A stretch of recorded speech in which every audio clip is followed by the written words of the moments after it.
Just for the record, they were you're flat overly calling aggressive. them a murderer. Is that what you're saying? I'm saying that they look like they murdered those people in cold blood in broad daylight. They murdered her. Is that right? Hey, I'll say it. It looked like those agents murdered those innocent American citizens in our streets. And there's a way to do immigration enforcement without all of this chaos, without all of this violence. The MAGA figure everyone loves to criticize, Scott Jennings, was back on Abby Phillips' show, once again delivering what felt like a deeply disingenuous performance, this time in a heated discussion over ICE. We're going to take a look at several clips from this panel featuring Scott Jennings and the other guests on Abby Phillips' show, and I'll share my thoughts along the way. Let's break it all down together. Dramatic new video shows a federal agent pointing a gun in a woman's face after he claimed she tried to run him over. The encounter happened on Monday in Northern Virginia as Carolina Molina, an American citizen and a licensed counselor, was visiting immigration lawyers. Molina says she saw agents walking two Latino men in handcuffs towards an unmarked vehicle, leading to this confrontation. Yeah, you recorded us. You almost ran us over. I didn't almost You run almost you over. ran us over. You're Stop so playing. full of Stop playing. You are full of You're not funny. You're not funny. I will arrest you. Keep it up. I'm a legal Keep citizen. it up. I don't care. Oh my goodness. I'll lock you up. Okay. For what? The one that tried to run us over. Run you over when? I got recording. I got dash cam. That's a lie. As DHS faces criticism over its use of force and its credibility, ICE now plans to spend $20 million on gloves that can deliver electric shocks to compel compliance. Josh, this is near where you live. We've seen a lot of these types of videos, and I think what a lot of law enforcement has said when they watch this is you are seeing this agent, and of course we don't know the full context of this, what happened before this video was taken, but we see him exit the vehicle with his gun, pointing it in the face of Carolina Molina. What does this say to you? Right. To be fair, I just moved to this neighborhood yesterday, but I do live 5 minutes from where this happened as of yesterday. And a lot of things went wrong there. He's pointing a gun at someone's face. He clearly is threatening the person. The justification that he used was, you tried to run me over, was the exact same justification that ICE agents used, in that case falsely, before they shot Renee Good to death in Minnesota. So that's not an idle threat. That's not a random thing to say, you were about to run me over. That's clearly a threat against this driver. And that's scary. That's thuggish. That's, in my view, un-American. And, there are a lot of societies where they have mass secret police that point guns in people's faces, despite the fact they've done nothing unlawful. And that's not how this country was designed. And I don't think that's how this country will end up. But that video shows that actually the truth will win out. I think there's plenty of video to show that what the ICE agent was saying was not true. And until more evidence emerges, I think that's the preponderance of the evidence. And I immediately bought 2 dash cams for our cars as soon as I saw that video. And because I live in that neighborhood now, and God forbid me or my family members should be in that situation, I want to make sure everything is documented. And it's sad that we live in a society where that's necessary, but here we are. Scott? Well, I don't think we've seen near enough to pass judgment on it one way or the other. I think in all these instances, and I don't know whether this is true here, body cam footage from the point of view of the officer would be useful. That would show you the entire encounter, and then you could maybe pass some kind of reasonable judgment on it. I know they're trying to deploy those, but to me, that's one thing here that would be helpful in almost all these cases. You get a, A to Z video of the entire encounter. I do find it strange. We see people showing up, they're in their cars, and they're somehow in very, very close proximity to people. You're allowed to take the police. You're allowed to take law enforcement. I know, but you're not allowed to threaten them with a vehicle. There's no evidence that happened. And you would have to ignore all of what happened in the last 18 months. You would have to ignore the fact that we have seen a massive spike in violent acts committed against ICE and other federal law enforcement. These guys wearing the badge and enforcing our laws feel like their lives are under threat every day. There's a real good answer to that, which is that they should operate under regular rules of transparency and rule of law that every single other law enforcement agent in the country has operated in since the time immemorial. Well, and they don't do that. They're facing an environment and rhetoric. They're facing an environment and rhetoric from Democrat politicians in this country that have put a target on their backs. To set up an army of mass thugs roaming the streets and rounding people up and then blaming people for reacting it is just gaslighting. Riddle me this. Obama was able to deport more than 3 million people without all of this chaos, without having to give agents these shock gloves and there were murders of American citizens in our streets. And he was able to do it. So it seems like there can be immigration enforcement. What murders are you talking about? We're talking about Renee Good, Alex Preddy. Have there been convicted murders in these cases? We've seen the video evidence, which shows a very... So just for the record, they were overly aggressive. Them a murderer. Is that what you're saying? I'm saying that they look like they murdered those people in cold blood, in broad daylight. They murdered her, is that right? Hey, I'll say it. It looked like those agents murdered those innocent American citizens in our streets. And there's a way to do immigration enforcement without all of this chaos, without all of this violence. If people Obama showed us that it's possible. There wouldn't be chaos. No one was But why then are mass agents going into communities and terrorizing them? And I agree with you that Barack Obama was able to deport millions upon millions of people. The difference is now the Democratic Party has changed. Back then, I guess they were fine with it. Today, they instruct people to go interfere with federal law enforcement. That's not actually true. I think I want to stop here for a moment before we get to what Bakery Sellers has to say, because I really wish CNN and these other networks would fact-check people like Scott Jennings in real time. We hear this same argument constantly when it comes to regular police officers, especially after a police shooting, with people saying it's the most dangerous job. Their number one goal is just to make it home safely. They've never been under more threat. And then you actually look at the statistics and find that we're living in an era that is among the safest in history for law enforcement. The same thing applies to ICE. Scott Jennings is talking about all these terrible threats against ICE agents. But I did a quick Google search and checked the official U.S. Immigration and Customs Enforcement Wall of Honor. So this isn't some left-wing website making these numbers up. According to ICE's own records, 29 total personnel have died in the line of duty since the agency was created in 2003. 29. Now compare that with how many people ICE has killed, including Americans and non-citizens living in America, just in the last year.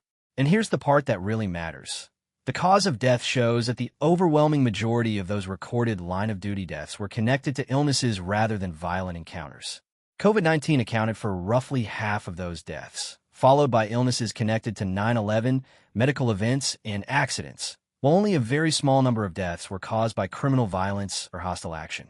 In fact, only 2 agents have been intentionally killed by criminal suspects or assailants since 2003. 2. Just 2. And yet we're supposed to believe Scott Jennings' dramatic portrayal of ICE as an agency constantly under siege.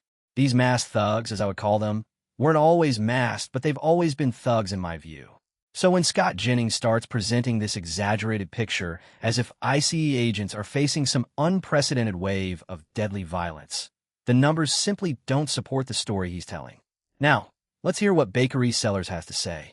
Yes, because we're not training them adequately. We're not even training them adequately, and now we're going to give them a new weapon and give them shock gloves? What could go wrong? The culture has changed simply because we're seeing mothers being separated from their children. We're seeing masked agents come into communities where they're not even telling you who they are or showing you their badges. You're talking about people being run over by cars. And what you're seeing is you're seeing ICE agents actually put themselves in the line of danger. And if you talk to the Seth Stoutons or the Jeffrey Alperts or these experts in law enforcement training, et cetera, they will tell you that a law enforcement officer should never put themselves in the line of danger. When you're talking about Preddy and you're talking about Renee Good, were they murdered? The answer is yes. The fact is they were murdered in the street. And, you know, the answer that we probably cannot agree on is, you know, what was it? Malice aforethought, all those things. But we can probably agree that they should still be alive today. And we can probably agree that whatever crime they committed was not a death penalty crime, if in fact they committed a crime at all. The culture of ICE has changed. And the problem is ICE has no leadership. I don't blame those officers on the street. I blame the fact that there is absolutely no leadership at ICE, no one who has the fortitude to make sure that you have a culture, rules in place. And then if we want to talk about policy, we could talk about qualified immunity and how that's run amok. So you have officers doing the BS that these officers are doing. You know what that officer did? That officer escalated the situation. That's what that was. That's not protecting yourself. Just that's reminded those shootings are still under investigation. They put a gun in a woman's face. Oh, wait, they're not murders? Is that what you're saying, Lulu? I'm saying that they're... We've got a bunch of people here that have already passed judgment. That incident that we just watched on camera was alarming, and I think there's going to be a full investigation. We're going to see what went awry. I agree with Scott. We need body cam footage, but just one time, I would love to hear about a far scarier incident. In the last 24 hours, we learned that Todd Stewart was murdered by an illegal immigrant who was let out by a California judge who had already committed a crime. Why is there never a segment or footage shown of American citizens who are killed by illegal. We should be targeting illegal aliens who commit crimes. I agree. So and that's what the Trump administration said that they were going to do. But then we're deporting people who are law-abiding citizens, or not citizens, but law-abiding residents who are contributing. They're contributing to their community. They're contributing to their community. And instead, those are the people they're targeting. And then innocent Americans are getting caught in the crosshairs. I mean, there's two things here. First of all, there is a credibility gap with ICE.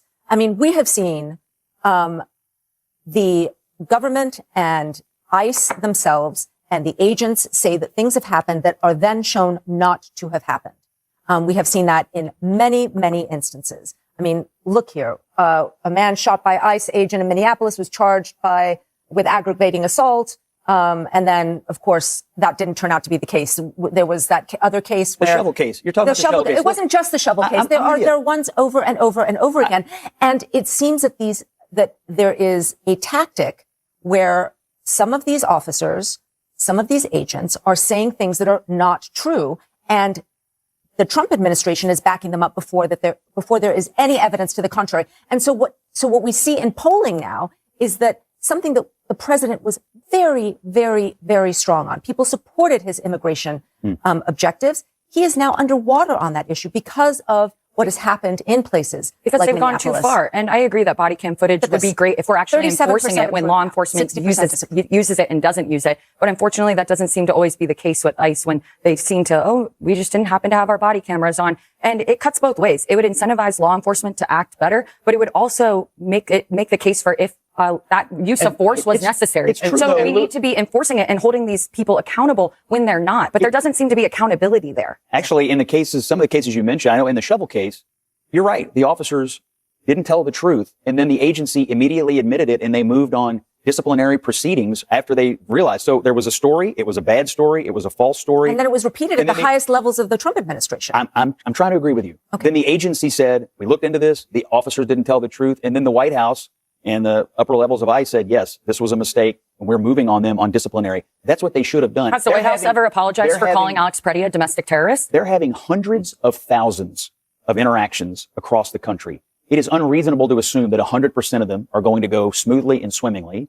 And it's also unreasonable to assume that the police are at fault in every single one. But that seems to be what we do around here. I mean, everybody knows that the White House, though, prematurely call him a domestic terrorist. Yeah, that turned out not to be true. I wouldn't, if I were in their shoes, but I would not prejudge or pre-describe anything, particularly when you don't have body cam. Now, after you get body cam footage and you're going to have instant evidence, I guess we can all hop on our jump to conclusions mats with a little bit more stability. But in these cases where you don't know, and in this case we just played, you don't know what happened before that interaction. Maybe she did get too close to them with a car. You don't know that yet. Well, thank God she was filming it at least, because we don't know if there will be body cam. And you only have her footage. You have a clipped piece of it. Basically, in order to buy Scott's defense, you would have to ignore what everybody knows, which is that they set up this ICE system in a hurry with billions of dollars by hiring thousands of unqualified people and not denying them the proper training to do that job, and then giving them these quotas for arrests and let them loose on these communities in a systematic way. The direction came from the top. The system was designed from the top, and it functioned as designed, which was to terrorize these communities. Are you arguing? And everybody knows that. And the abuses are a predictable and predicted outcome of that system from the very beginning, and everybody knows that. You're arguing that everybody who's been hired is unqualified. You said it. You said thousands are unqualified, but there's hundreds of thousands. Well, I would love for those I think we've seen the video evidence that shows that they're unqualified. We need more. They're not following proper procedure tactics. We need a lot of law enforcement to identify themselves before they arrest people. If we go back to the video, I can tell you that the officer who pointed the gun at this young lady is unqualified. I can tell you that the black guy who came in from the side and yelled at this young lady, although he wasn't a part of the incident, unqualified. Undertrained. Undertrained. I mean, I can literally look at the video and discuss and articulate what the issue is. People wanted immigration to no immigration enforcement. No, people wanted immigration enforcement. Josh Rogan is calling out this straw man argument coming from Scott Jennings. And honestly, that seems to be all MAGA has left. They don't have many real arguments that connect with ordinary people. They don't have policies that actually appeal to regular Americans. They don't have the moral high ground, and they certainly don't have the truth on their side. Scott Jennings has become a propagandist, someone who seems determined to defend power no matter what. The way he operates, he would have fit right in with people spreading hateful propaganda in Germany during the 1940s. He always seems ready to defend those in power, and Scott Jennings is constantly acting like a bootlicker for whoever holds the authority. That's why I love seeing Sarah Matthews, Josh Rogan, and bakery sellers push back against this guy, because someone needs to challenge Scott Jennings when he starts making these arguments. Seriously, when does this guy ever make a genuinely solid point? Let me know in the comments. When was the last time you heard Scott Jennings say something and thought, you know what, Scott Jennings is absolutely right? He's actually being honest here. He's making a good faith argument, and I completely understand where he's coming from. When does that ever happen? This guy is constantly on Abby Phillips' show. He appears on other CNN programs all the time, and I literally saw him earlier today on another CNN show. Scott Jennings has become the definition of a bad faith argument, where the goal seems less about having an honest discussion and more about defending the position he already decided to defend. Josh Rogan, bakery sellers, and Sarah Matthews are right to push back on the behavior of these ICE agents, and they have every reason to question whether some of these agents are abusing their authority. And when you have masked law enforcement officers operating without obvious accountability, that creates an even bigger problem for the public. There are certainly bad actors in regular law enforcement too, but the concern with ICE is that the lack of transparency can make the situation even more troubling. If Democrats take control during the midterms, there are going to be plenty of things they need to address, and unfortunately, I'm not convinced they're going to be prepared for all of it. But reforming ICE should absolutely be part of that conversation.